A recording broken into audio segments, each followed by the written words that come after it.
News చూస్తున్నాం. America అలాగే వెనుజువేలాపై మధ్య జరిగినటువంటి యుద్ధానికి సంబంధించినటువంటి అప్డేట్ ఇది. ఒకవైపు అమెరికా అధ్యక్షుడు యుద్ధాన్ని ఆపుతున్నామని చెప్తూనే మరో దేశం వైపు యుద్ధాన్ని ప్రకటిస్తూ ఉన్నారు. ఒకవైపు కరేబియన్ జలాలపై యుద్ధ మేఘాలు కమ్ముకొస్తూ ఉన్నాయి. యుద్ధానికి కాలు దువ్వుతోంది అమెరికా. అయితే వెనుజువేలా ఆక్రమణ దిశగా అడుగులు వేస్తోందని అనుకోవచ్చా? మరి దీన్ని చూస్తే మనకి అర్థమైపోతుంది. అయితే జలాంతర్గాములు, అత్యాధునిక ఫైటర్ జెట్ల మహరింపు, 10,000 మంది బలగాలతో కరేబియన్ జలాల్లోకి ఒక్కసారిగా ప్రవేశిస్తూ ఉన్నాయి. ఏ క్షణమైన వెనుజువేలాపై అటాక్ జరిగే ఛాన్స్ అయితే ఎక్కువగా కనిపిస్తూ ఉంది. అమెరికా చర్యలపై ఒకవైపు వెనుజువేలా అధ్యక్షుడు స్పందిస్తూ ఉన్నారు. 7 యుద్ధాలను ఆపినట్లు పదే పదే చెప్పుకుంటున్నటువంటి అమెరికా అధ్యక్షుడు ట్రంప్ తాజాగా ఒకవైపు ఒక కొత్త యుద్ధానికి తెరతీస్తున్నారని అయితే అర్థమవుతోంది. ఈ క్రమంలో భాగంగానే కరేబియన్ సముద్రంలో భారీ యుద్ధ నౌకలు, అలాగే జలాంతర్గాములు, అత్యాధునిక ఫైటర్ జెట్లను మోహరించడం జరిగింది. ప్రపంచంలోనే అత్యధిక చమురు నిల్వలను ఉన్నటువంటి దేశం చుట్టూ ఇవి సమయం కోసం ఎదురు చూస్తూ కాచుకు కూర్చున్నాయని చెప్పొచ్చు. అయితే దీంతో కరేబియన్ జలాలపై ఒకవైపు యుద్ధ మేఘాలు కమ్ముకొస్తూ ఉన్నాయి. ఏ క్షణమైన అమెరికా దళాలు వెనుజువేలాపై చొరబడచ్చని ఒకవైపు ప్రచారం జరుగుతుంది.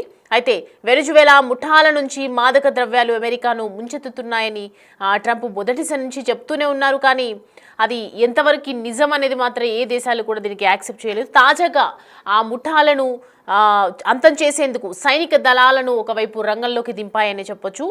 ఈ ముఠాలతో వెనుజువేలా అధ్యక్షుడు నికోలస్ మదురోకు కూడా సంబంధాలున్నాయని ఒకవైపు ట్రంప్ కార్యవర్గం ఇప్పటికే తీవ్ర ఆందోళన వ్యక్తం చేసింది. అయితే ఆయన పట్టించే సమాచారం ఇస్తే ఏకంగా $50 మిలియన్, దాదాపు 430 కోట్లు బహుమతి ప్రకటించింది. ఇటీవలే మధురో సర్కార్ కూడా ఇక రోజులు లెక్క పెట్టుకోవాలని ట్రంప్ స్వయంగా సోషల్ మీడియాలో ఒకవైపు హెచ్చరించారు. కానీ మధురో ఎన్నికను అమెరికా గుర్తించడం లేదని శ్వేత సౌథం ప్రెస్ సెక్రటరీ కరోలిన్ లెవిట్ వెల్లడించారు. దీంతో అక్కడ ప్రభుత్వాన్ని కూల్చే ఉద్దేశం కూడా ట్రంప్ కార్యవర్గానికి ఉన్నట్లు కూడా తెలుస్తూ ఉంది. అయితే ఇటీవలే డ్రగ్స్ బోటు అంటూ ఓ పడవను అమెరికా USA దళాలు ముంచేయటం జరిగింది. దీంతో 11 మంది కూడా అక్కడ మరణించడం జరిగింది. అయితే అమెరికా మోహరింపులను మధురో తప్పుపట్టడం జరిగింది. గత 100 ఏళ్లలో తమ దేశం ఎదుర్కొంటున్నటువంటి అతిపెద్ద ముప్పు అని ఒకవైపు చెప్తూ ఉన్నారు. దీనికి సంబంధించి గత 100 ఏళ్లలో తన దేశం ఎదుర్కొంటున్నటువంటి అతి ముప్పు గురించి కూడా విశ్లేషిస్తూ ఉన్నారు. అయితే 8 నౌకల్లో 1200 క్షిపణులను తమపై గురిపెట్టారని ఆరోపించడం జరిగింది. అయితే వెనుజువేలా నుంచి మాదక ద్రవ్యాల ముఠాలు పనిచేస్తున్నాయని చెప్పినటువంటి ట్రంప్ ఆరోపణలు వాస్తవమే. దళాలకు దొరికినప్పుడు కూడా ఇటు సముద్రంలో పారబోసే కొకైన్ దెబ్బకు కూడా అక్కడి షార్క్ చేపల్లో కూడా దాని ఆనవాళ్ళు ఉంటున్నాయంటే అక్రమ రవాణా స్థాయిని మనం ఒక్కసారిగా అర్థం చేసుకోవచ్చు. కానీ డ్రగ్స్ను సముద్రంలో పట్టుకొని ఇటు నిందితులను అరెస్టు చేయడానికి ఇంత భారీ సంఖ్యలో యుద్ధ నౌకలు, అలాగే ఫైటర్ జెట్లు అవసరమా అన్నదే ఇప్పుడు ఉన్నటువంటి సందేహానికి గురి చేస్తున్నటువంటి సందేహాస్పదం అనే చెప్పొచ్చు. అయితే వాస్తవానికే ప్రపంచంలోనే అతిపెద్ద చమురు నిల్వలు వెనుజువేలాలో ఉన్నట్లు నిర్ధారణ అయ్యింది ఒకవైపు. కానీ statistical review of world energy లెక్కల ప్రకారం చూసుకుంటే 2021 నాటికి ఈ దేశంలో 48,000 మిలియన్ టన్నుల చమురును కూడా గుర్తించడం జరిగింది. ఇది సౌదీలో నిల్వల కంటే అధికమని చెప్పొచ్చు. ప్రపంచం చమురులో 17% సమానం. కానీ ప్రపంచ చమురు వ్యాపారంలో ఈ దేశం ప్రపంచ చమురు వ్యాపారంలో చూసుకుంటే ఈ దేశం ఒక 0.8 అంటే 0% అనే చెప్పొచ్చు మనం అప్రాక్సిమేట్గా చూసుకుంటే.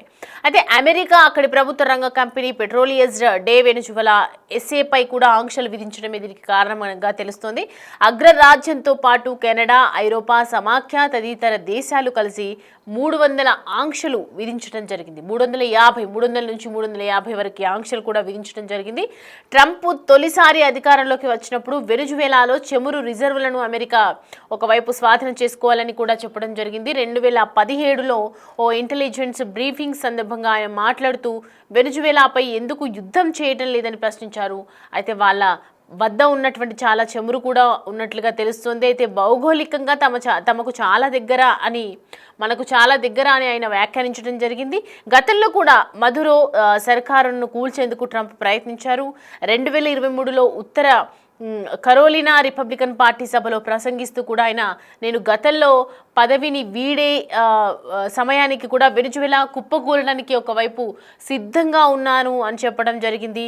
మేము దానిని ఆక్రమించుకునే వాళ్ళం, కానీ దాని చెమురు మొత్తాన్ని తీసుకునే వాళ్ళం, ఇప్పుడు దాని నుంచే చెమురు కొంటున్నామని ఒకవైపు పేర్కొన్నారు.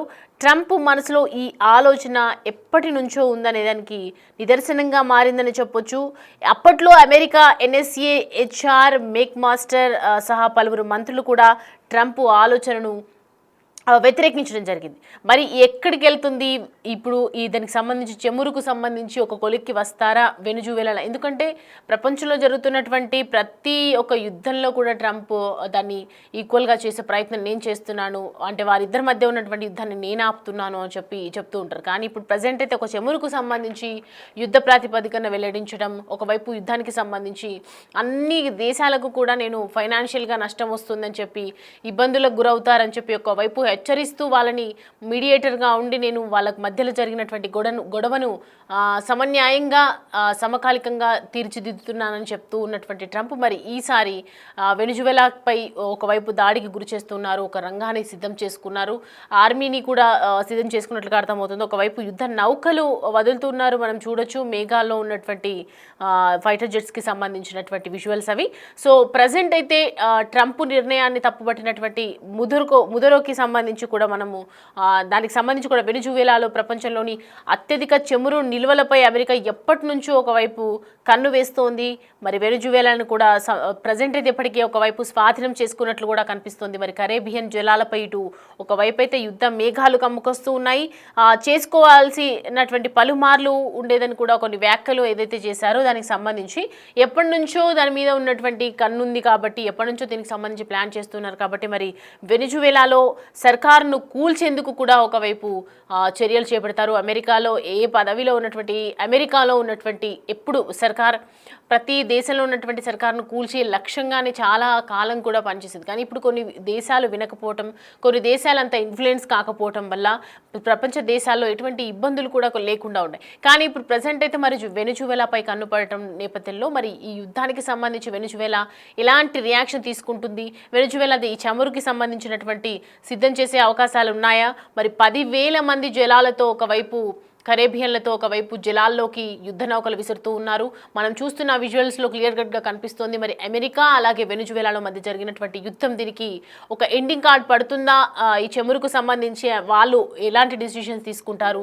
మరి అమెరికా ఇప్పటికీ దీనికి సంబంధించి ఇంకా బయటకు వచ్చేమైనా విషయాలు వెల్లడిస్తుందా? ఇలాగే సైలెంట్గా యుద్ధం చేస్తూ ఉంటుందా? ఈ యుద్ధానికి సంబంధించి ఒకవైపు యుద్ధం ఆపుతున్నామని చెప్తూ ఉన్నటువంటి నేపథ్యంలో మరి ఈ యుద్ధానికి తెరలేపటం అనేది ఏ విధంగా దేనికి దారితీస్తుందో చూడాలి.